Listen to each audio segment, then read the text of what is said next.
Okay, hello guys. Today I am going to be doing a deck guide for Flareon box, which is basically a deck where you use Flareon's Burning Charge to power up your evolutions, such as Leafeon. I'm going to pull him up here.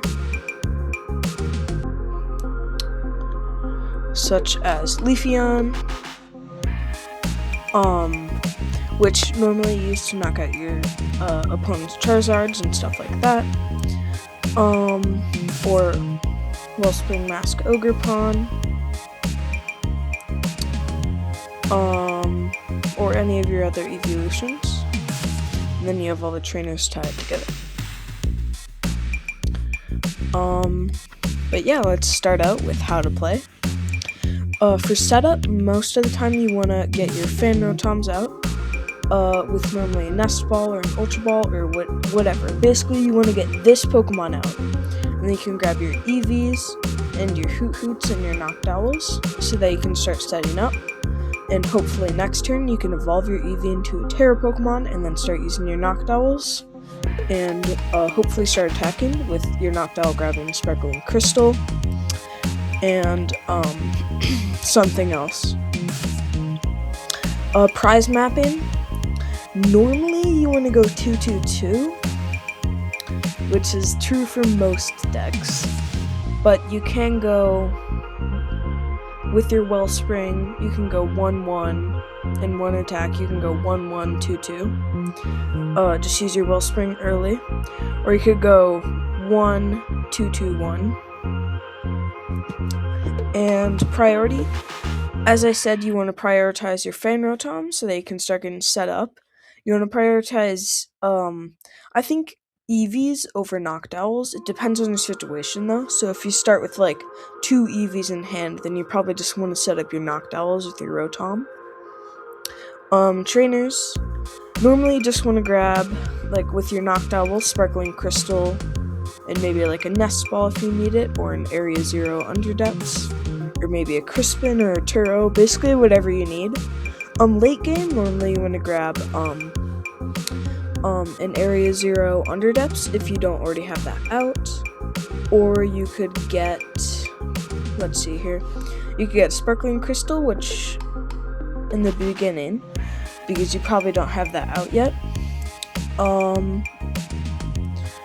and, I was writing it out, or you could get something as I said, a Turo late game or a Crispin, just to, surprise your opponent with an attacker. They think, oh yeah, I've got him, he doesn't have any Flareons. And then you just pull out a boosted evolution Eevee, throw it in the active, evolve it into Flareon, and then Noctowl for Crispin, and then use Crispin and attach, and then just knock out their active. A lot of times that can just get your last 2 prize cards. Or a similar thing with the Wellspring, but you need the Sparkling Crystal. Consistency. Normally, if you don't get your Flareon, it won't be the best game unless your opponent isn't setting up too good either. Now I'm gonna move on to matchups. That's what I have this limitless one for, so I can show text and stuff like that.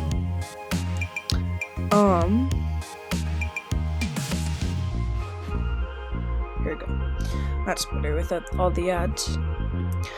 But with your Dango matchup, Dango is normally pretty good because your Flareon is a fire type, thus you can hit it for double damage, and because you do 130, you can knock it out in one hit, which is actually really convenient. The Guardy matchup, that's probably one of your only bad matchups, unless some other deck is teching for you. But yeah, it's pretty bad unless you have,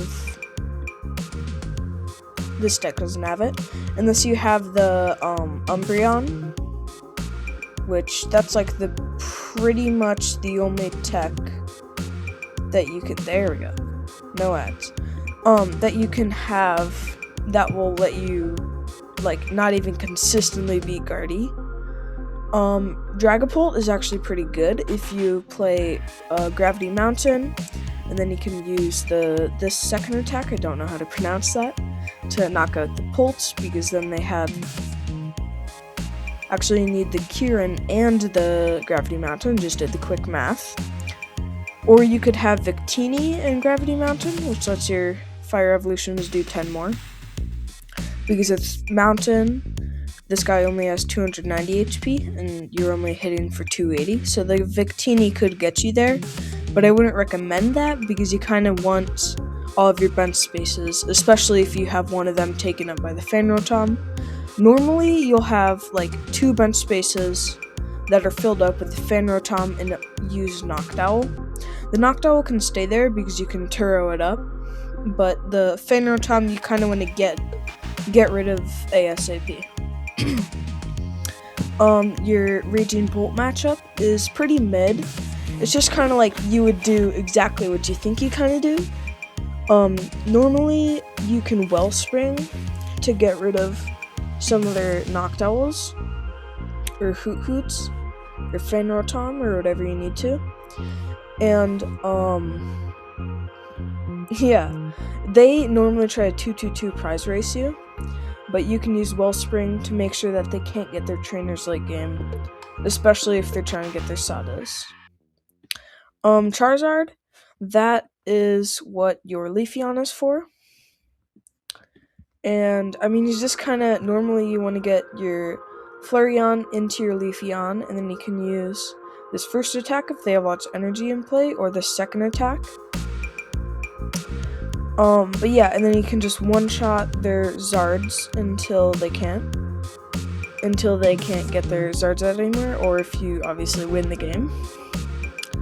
Absol, I honestly have not played this matchup, but I believe it is a pretty good matchup, especially with your Leafeon, because normally they have like 2 or 3 energy, and you only need, 140 damage to one-shot that, and this does 60, so they would need 3 energy in play for you to one-shot their Absol for 3 prize cards, which is pretty crazy. And a lot of times they'll disrupt you, which is kind of annoying, but I believe you can come back and be able to beat them.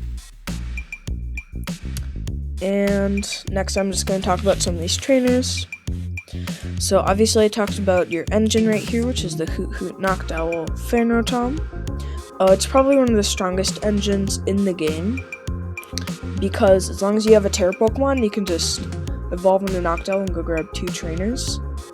Any of these trainers right here, which normally Sparkling Crystal is one of the best of. As you can see, they have the Gravity Mountain and the Area 0, as I was talking about. Excuse me. Oh, you can also Poffin into Rotom if you want, but then it's like not as effective because you're already filling it to your bench spots. And then if you get 3 basics, then your bench is full, and then you need to evolve to actually use your Owls. Crispin and Crystal, along with the Flareon, that's your main energy acceleration, because the Flareon attacks and accelerates. The Crispin is just like a really nice, consistent way of getting your energy out, and Crystal. Speaking of energy, that is probably one of the hardest skills of playing this deck. You need to have good resource management. Otherwise, you're just gonna lose all of your energy, use your stretcher getting a Pokemon, and you'll Super Rod 2 Pokemon in energy. If you do things like that, you'll probably lose unless you have, unless you plan out your entire game with only minimal energy. Like if you're like, okay, I'm gonna use 2 energy on my Flareon, and then they knock it out, and then I can Super Rod 3 energies back into my deck, because I retreated from my Flareon earlier, and do stuff like that. But otherwise, you really want to have good management with your energy. The Turo, I already spoke about that. You can pick up Flareons, like damaged Flareons or Leafeons, or whatever you want. Or you could reuse a Noctowl if you want. Maybe pick up a Fez if Polt is trying to get rid of them. Like if they use Halucha for 10 damage, and then you're assuming that they're going to start bossing it up and trying to kill it, then you can just Turo it up and deny them those 2 prize cards. Counter Catcher, mostly just for comebacks. Boss is you can get aggressive with Wellspring with this. Normally you can search it out with Owl when you need it. Iono is just kind of disruption and sometimes a draw card. You can normally search it out with Owl late game because you just Turo one turn, place down the Hoot Hoot, then the next turn you can evolve, grab Iono, and something else. A Glass Trumpet. Glass Trumpet can sometimes... Do they have an energy switch here? They do not have an energy switch. But Glass Trumpet, normally you can just get energy out of your discard pile and put it on your Flareon to do Assault Landing, or before your EVs are evolved, you can just trumpet onto them. Air Balloon, just retreat, nice support, and then they have Black Belt. As I said earlier, you can use Black Belt to one-shot the Dragapult with this Flareon's second attack. So you just play Black Belt, and then you attach an energy, and then you can do that attack and knock out a Dragapult. Kieran, that can be switching if you're desperate, except most of the time you can just Mountain and Kieran, and again, one-shot a Dragapult. Terra Orb, that can just grab you Flareon for free, grab you Leafeon for free, grab you a Wellspring for free, or an Eevee. Normally, I like to grab a Flareon, Wellspring, or Eevee, because Flareon can get your Noctowls online, Eevee can get your Noctowls online, and Wellspring can be a nice attacker. What else do I want to talk about here? Mew. Mew, I personally do not like it, but it is a good card. Fez, I do like this card, and it is completely broken. As our ace spec, I already talked about it, Sparkling Crystal. Normally, you want to just throw that on a Flareon or a Wellspring pretty early. Sometimes you will save it for the late game if you're like planning ahead and you know that they're gonna try and target your crystal. Then you can weaken them, or you can weaken them so that they can't target it, or maybe burn out the resources or something. Or you can like Iona them if you know they have a boss, and then you can use your crystal if you want. But normally it is pretty safe to just throw it on something and then take a KO. And I believe that will conclude my deck guide to Flareon Box. Hope this helped you in your gameplay. And as a quick conclusion, normally you want to prioritize Flareon to get your Noctowls and Eevees out. And then you can grab a Crystal and a Crispin. Use the Crystal on the Flareon, attach to the Flareon, Crispin onto a benched Wellspring, and then the next turn you can evolve, or you keep the Crystal in hand, and then the next turn you can Crystal onto Eevee and then Crispin, and then you can evolve into Noctowl to grab those if you want. And then you just get going. And make sure to manage your energy well, because you only have, 7 here? Which is kind of low. So some people will try and target your energy, so be aware of that. And as I was saying, hope this helped you in your gameplay. Thank you for watching. You can like and sub down below, and maybe give me a comment for next video recommendations.